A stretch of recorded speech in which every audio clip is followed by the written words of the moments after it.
Hello, Imperial Commissary. I am here because I put up a post a little bit earlier that showed you how to properly pack a high-value mint on card. It's not always needed, but it is needed for some of the really expensive stuff. Some people were confused as to how to open it, so I figured I'd run through the entire process with you and tell you a little bit of what I'm talking about and why I'm suggesting it. First of all, a lot of people say star cases are the way to go. I'm going to change up the camera here a little. Okay. First of all, people say star cases are the way to go. Here's a star case. Sometimes people fill them up with packaging peanuts like this. The problem with this that a lot of people don't think about is when you get the packaging peanuts all in there and you have a bubble of the card, if it gets squished, those packaging peanuts displace and they push that bubble around.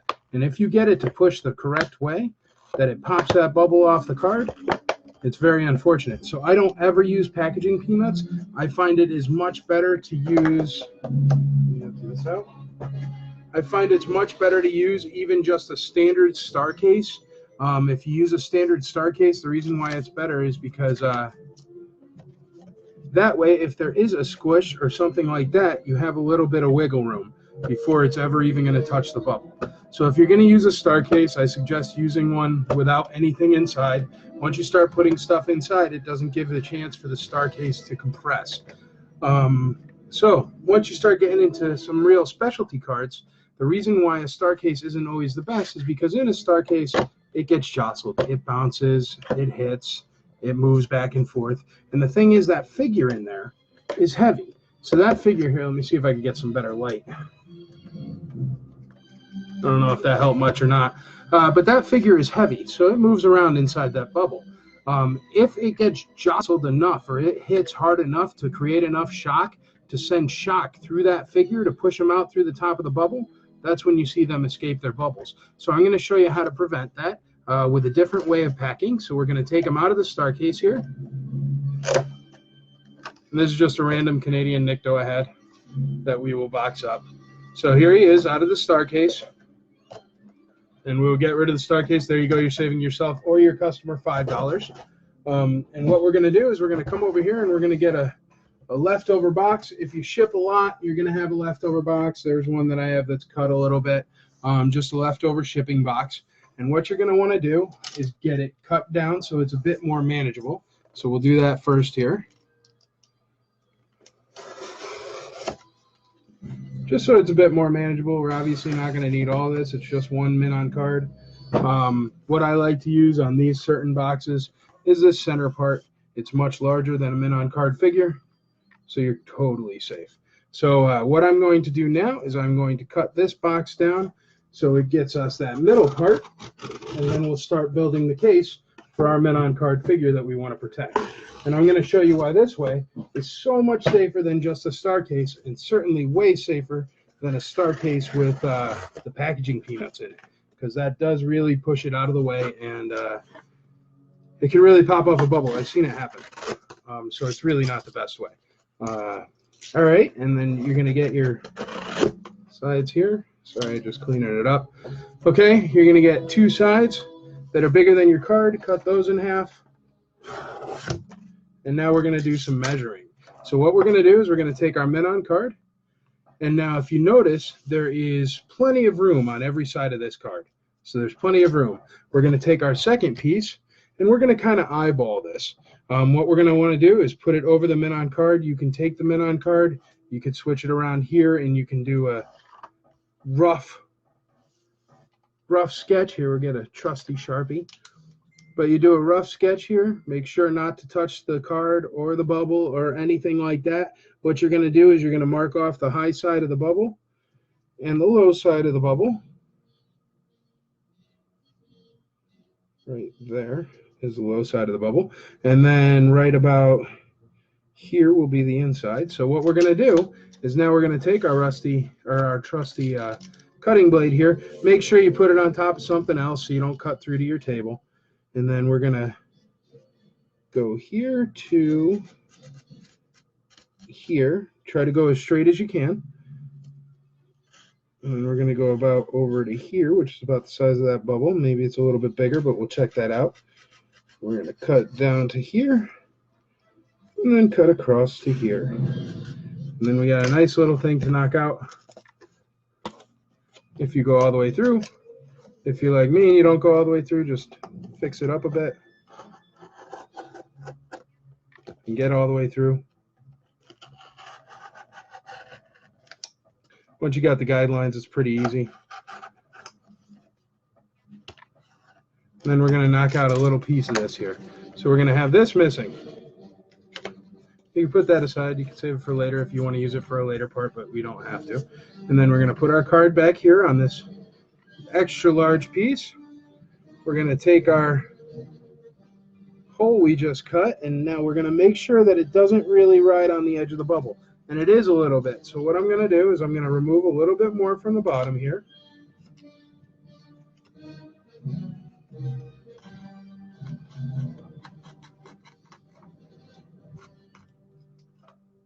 Just trim off a little bit extra so that way we have enough room.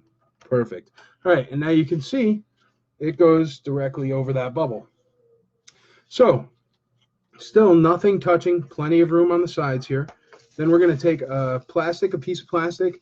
This was an inflated baggie. You can just use whatever you got laying around, plastic bag, Kroger bag, grocery bag, one of these inflatable air baggies that's empty. And then you're going to want to place that right over the bubble. Now, when we put this on again, it's going to now go easy and go slowly, but it's going to fit onto that bubble just like a sock. Okay? So the thing is that's actually giving you another bubble. So you're protected by another bubble here. Now what we're going to do is the next step is we're going to lock this down so it doesn't go anywhere. So we're going to take out our trusty tape roll. And we'll put a piece up top. And then we'll put a piece down the bottom. And make sure to get it nice and tight so your card and bubble don't go anywhere. And then we'll put a piece on either side.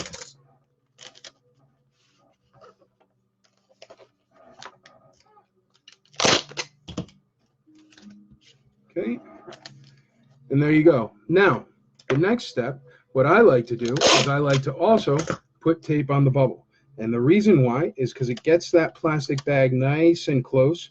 And it also gives you another line of protection and technically another bubble that will take a lot of the pressure. Also, once you do this, you're making this bubble very reinforced. So there's nowhere for that figure to go once he shakes around. If he shakes around from shock, there's nowhere for him to go. So what you're doing is you're creating another solid bubble on the outside of that bubble. Like nothing's going to get in there, period. I mean, it's really, really tight and really solid. You don't have to put any pressure on it. There's no actual pressure on the bubble here. It just gives it an extra layer of protection. Look, I'm touching the bubble. It's not hurting it. It's an extra layer of protection. Then we're going to take another extra piece of cardboard, because what we're going to do with this is, since we have our bubble protected and taped and everything, we're going to make a little box, a little tiny coffin for it. Now, the reason why we're going to do this is because it gives us another bubble on top of that first two bubbles as protection. So what you're going to do is you're going to go about the length of the card high, or the length of the bubble high, and you're going to just cut down a little bit longer than the bubble, as straight as you can go. And then what we're going to do is we're going to go ahead and cut this through when it's away from our card and everything. And if you want to be adventurous, go twice as long. But you end up getting a little bit crooked if you're like me. Cut that off there. And we're going to make one side of this. So we'll mark here. That's where to cut. Perfect. All right. So there we go. We have one side. You see how this is one side of our new bubble protector? Okay. So we're going to need another piece of cardboard exactly this size for the other side. So I'll just cut that here.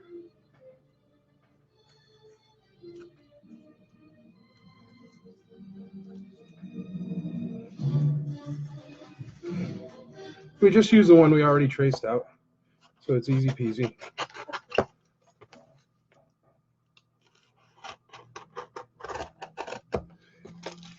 Now, I know everybody has different variations to how they ship. I can just say I've shipped quite a bit of stuff, and if it gets into the $2,000, $3,000, $4,000, $10,000 cards, this is the way to go. It's by far the safest, and what we're doing is we keep making more and more bubbles around this, so it's more and more protection. Here's the two sides. We have the two sides done here. So now we're going to need two little sides for the ends here. Get another piece of cardboard. We're going to go right about there. It's pretty much eyeballing it. You're not going to hurt anything if you're a little bit off. I think that should do it there. We'll cut this right through here. First transport is away. That's the part of the song I hear. And then we'll do this. A little bit smaller. Match it up, make another one.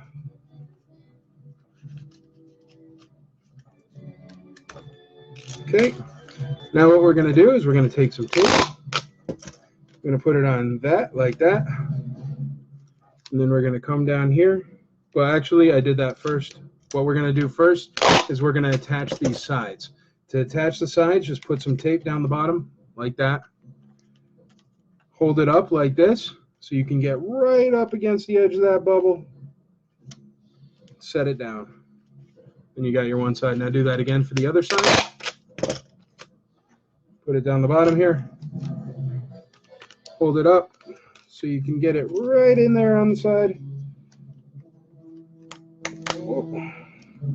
Try to line it up the best you can with your other side there.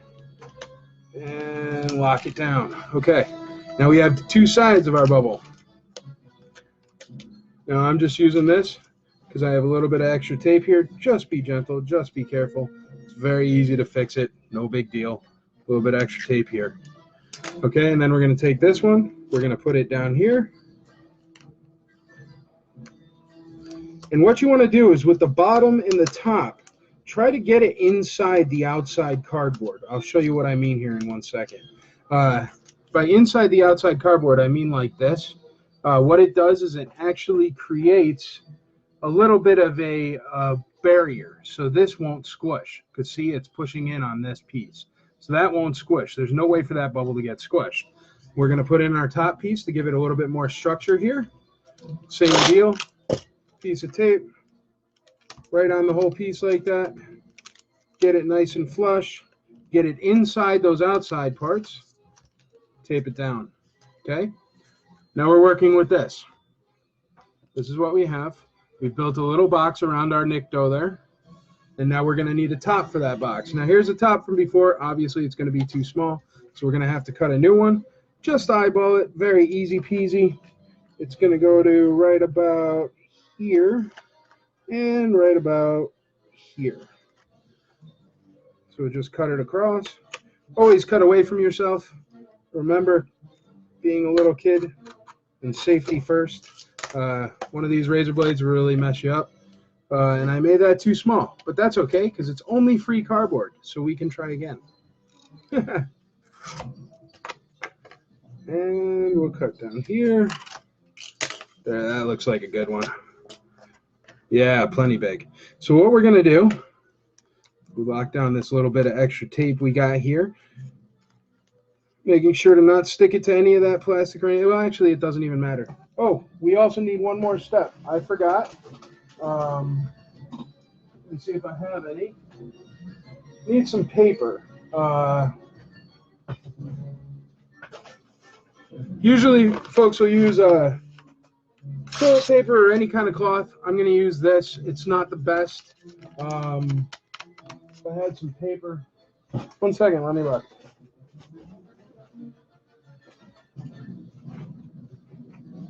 I don't have any paper.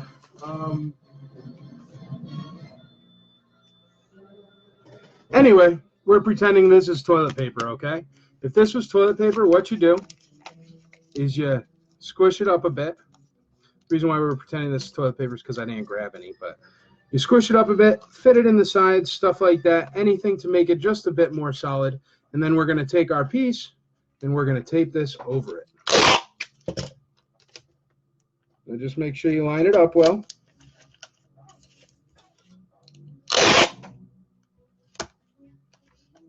Just tape it down good there. One more across the top for safekeeping. Now, here's the trick. You're done, okay? Some people have been they've been a bit confused as to how you safely open it, so I will do that part of the video as well. You could always write cut here or some of those. But all you got to do is you got to cut one of these edges here. You could also explain it to the customers when they buy from you. But there's tons of room there. We could cut right through that cardboard at those points, and it would do absolutely nothing to the card because there's tons of room. Now, the wonderful thing about this is here's the wonderful thing. It takes weight. It takes lots of weight. It takes lots and lots and lots and lots of weight.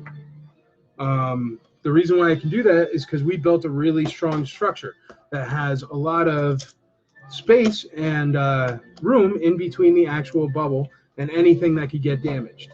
Here's my scale for shipping. It's quite heavy, but it does nothing to it. You're not going to hurt it. And the reason why you're not going to hurt it is because we built all these things to make it really, look at this. I'm hitting it. It's not going to do anything. That's not going to do anything. And the other wonderful thing is since we use that plastic inside, no matter how much you shock this, and I wouldn't suggest going and banging it around, but no matter how much it gets shocked in the mail, that figure is not going to be able to actually impact that bubble with any sort of speed without having 4 more bubbles around it. Now, we're going to put it, we take our box here, we put it all in the bubble wrap or whatever you want to use. I use this because I have a packing machine, but wrap it in that a ton of times till it fills up a nice big box. And then you ship it, and then when the person gets it, if you explain it to them or they want to do it themselves, I'm going to show you how to open it. Very, very easy, okay? Now, if they are an orangutan and want to just slice in right here, they absolutely can. You're not going to hit anything. The card is nowhere near that, as we remember from the beginning. If they're not an orangutan, they can cut nicely right along the side here. Right along the side here. And then you could see our tape spots right along the side, right along the side. People are saying, oh, it's going to take forever to get into that. People are going to ruin it, blah, blah, blah, blah, blah. Thing is it really doesn't. And the way that we built it in such a way that it opens just like this. Check it out. You ready? We'll just crack that seal there, and then boom. Perfectly fine. No damage. No 1,000,000% protection of that bubble. That card is nowhere near the sides, as you can see, so nobody's going to cut into it. And this is what we created. We created this thing right here, which is a perfectly solid safety bubble, which will still, even without the card in there and even without the bubble, it'll take massive amounts of weight. It doesn't hurt it at all. You could put whatever you want on it. It's very, very strong. Short of it getting run over by like a giant, I don't know, whatever truck, you're not going to hurt it. If the UPS guy literally drives over it, he might hurt it. But if not, I mean, there's quite a bit of weight on that. Look at all that weight on there. And it's not doing anything to it. There is no bubble underneath it to mess with it or to help it hold itself up. That is all on its own. And we created that for a total of about $1, maybe. I mean, and that's just because you got to buy the tape. So if you need a safe way to pack, do this, especially if it's for something expensive. If it's for something that's pretty cheap, a star case is perfectly fine. There's no reason not to use a star case. 99.9%, well, no, I wouldn't say 99.9%, but I'd say about 95% of the time, they make it just fine in a star case, just like this. Please don't put the packaging peanuts inside. Don't put anything else inside the star case. The point of a star case is it's supposed to squish. And if you allow it to squish, it gives it space to not hit those bubbles. But remember, it doesn't give you any shock protection whatsoever. So if you want shock protection, make one of these. If you need any help making one of these, feel free to reach out. just trying to give you a better option. I have no stock in packaging tape or cardboard. I am not against star cases. I think they serve a great purpose. I'm just trying to give you another option, especially if you don't have a star case on you and you need to ship them in on card. This is a wonderful way. Very strong setup, very safe. If you have any questions, feel free to ask me. I want you guys to make sure that you pass on this info, pass on any info you learn, and make sure to keep teaching, learning, and helping your friends at the IC. Thank you very much for being part of the Imperial Commissary. I appreciate it. I would normally sign off this very second, but I think I used my mouse for the weight test, so now I can shut it off. Thank you very much, guys. Have a great Wednesday. Talk to you later.